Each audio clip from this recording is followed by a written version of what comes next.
Welcome back, people. This portion is about puts, put options. We've already defined in other videos what are options in general. If you missed it, I would suggest watching that first. Put options, it's the right side of the options chain, which is what we're looking at. I randomly chose Apple. It could be any stock that has options, and Apple, everybody knows, it's a reasonably priced stock, fairly stable, so we can use it as an example. So what are put options? First of all, it's a contract, just like we said before. There's a buyer and there is a seller of said contract. It could be done at different strike prices, and they're displayed right here, 120, 15, 10, 5, 0. And they have a term limit. In this case, I chose May. I could have chosen any other month. 49 days on the clock for this one.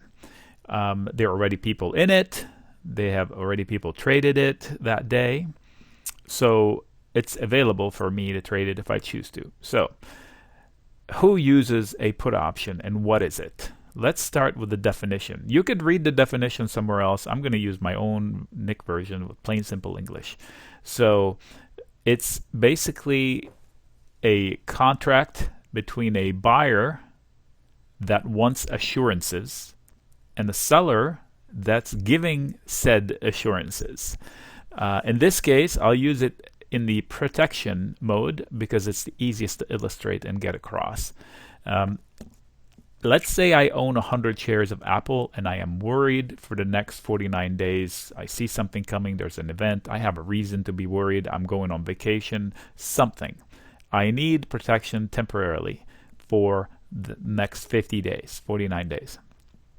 I can buy myself some protection by buying a put. So the easiest way to illustrate what's a put, it's basically use it for protection purposes. And let's go through that scenario. Like I said, I own 100 shares. I'm willing to take pain down to 110. I don't want to be long after 110. So what I can do is I can buy one put at that level. Why just one? Because it represents 100 shares, every contract. So it will cost me $131 to buy myself protection. So in essence, when I buy the put, I earned the right to sell my shares at 110 at any point in time. I can just call up my broker and say, please exercise me. I bought this. I paid for it. Somebody sold it. Therefore, they're on the hook for it. So I can turn around and sell my shares at 110, regardless of what price they're at. So if we wake up one day and Apple is at 100, I'm out at 110, and it only cost me $1.30 for that. So I saved myself about $8.70 worth of hassle because it went to 100, right? So that's the point of a put. Protection for the buyer. The buyer has the right, not obligations. I don't have to do this. I could just waste my money and do nothing with it. I have the right, not the obligation. So what's the other side of this equation?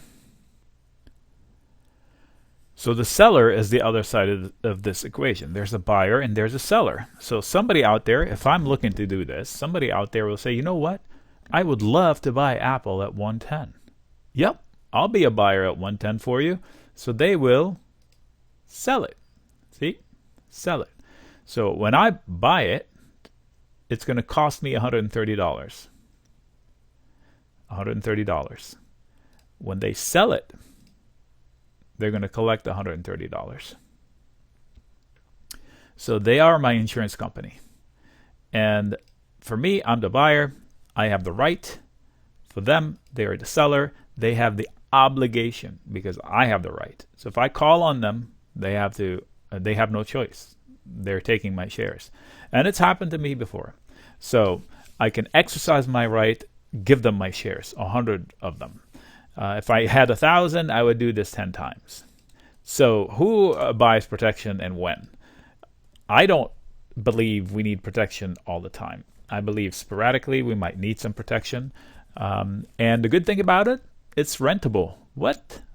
Yeah, so let's say I bought it today and 2 days from now I decided, you know what? Whatever was scaring me is gone now, that scenario, or my trip's canceled or whatever.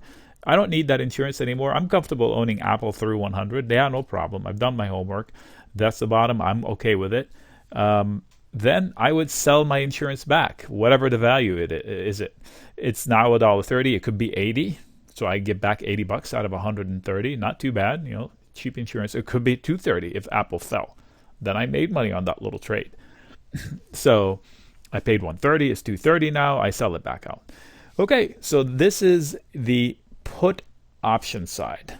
Are there nuances to this? Absolutely. Do I buy puts all the time to protect myself? I don't think it's a good idea. I mean, if somebody is in a position and they're protecting it big time all the time, then it's going to be hard to make money. There are systems that know how to do that, but I think they're pretty complicated. So for the basic user, buying a put is for protection purposes. Or let's say I'm bearish a stock and I want to short it. I can buy a put for $1.30. Like if I believe that Apple is going to drop $10 in the next few weeks, I would buy that put. And then if it does drop $10, that put turns into $3, $4. I don't know. We'll see. Look, they get more expensive the higher they are into the money. What does in the money mean? This is the money, 123. So let's say 123 falls to 110, then this 110 leg is in the money. So is this one. So is this one. They're not right now because 123 is higher. Then if 123 turns to 115, then this one goes in the money because now it's lower. So that's another way. Speculating on a drop, shorting a stock. That's a bearish way to play it. If you think about it, when I buy insurance, I have a bearish feeling, right? So buying a put is a bearish trade because in order for it to make sense, either make money or protect somebody, you need a price drop. However, sentiment-wise, it's bullish if I'm buying it for protection. Because if I'm really scared about Apple's outcome, I wouldn't keep the stock at all. I would sell the stock and not buy insurance. But I'm bullish enough that I want to keep the stock and still buy some insurance. So that sense, it's bullish, but it's a bearish trade because in order for this trade to work for either cases, price has to fall within the time limit.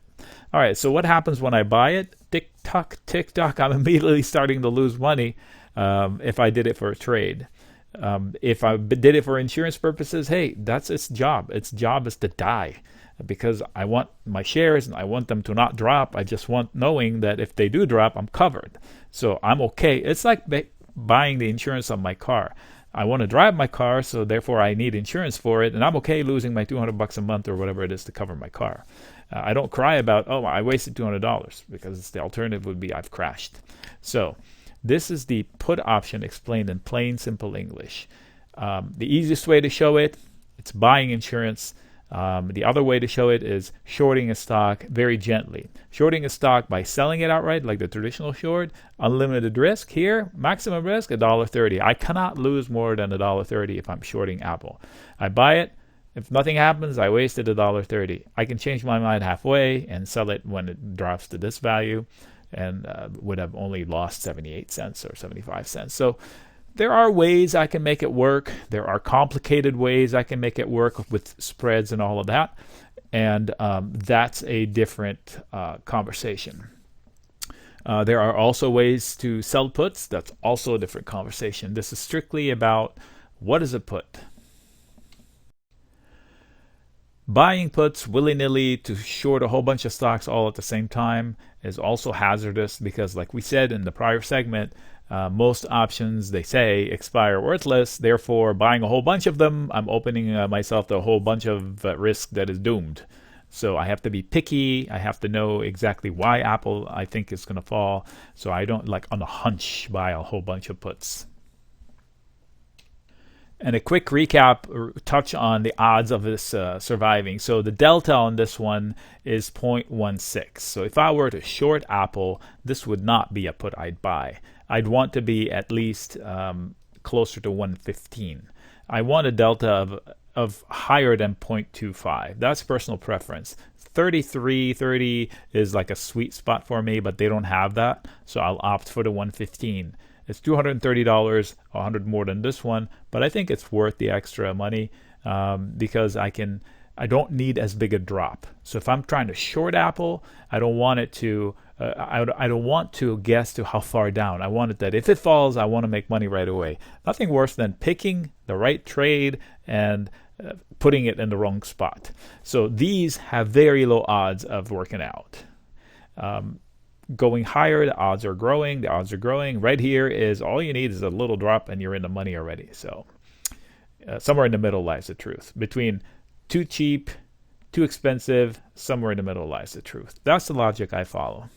There are nuances and tricks and details, but that comes with experience.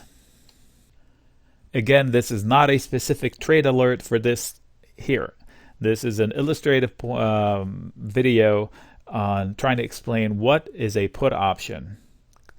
Contract, buyer seller, X number of days, X level, premium, I can change my mind. The points I can be shorting, I can be buying for insurance. That's a quick recap.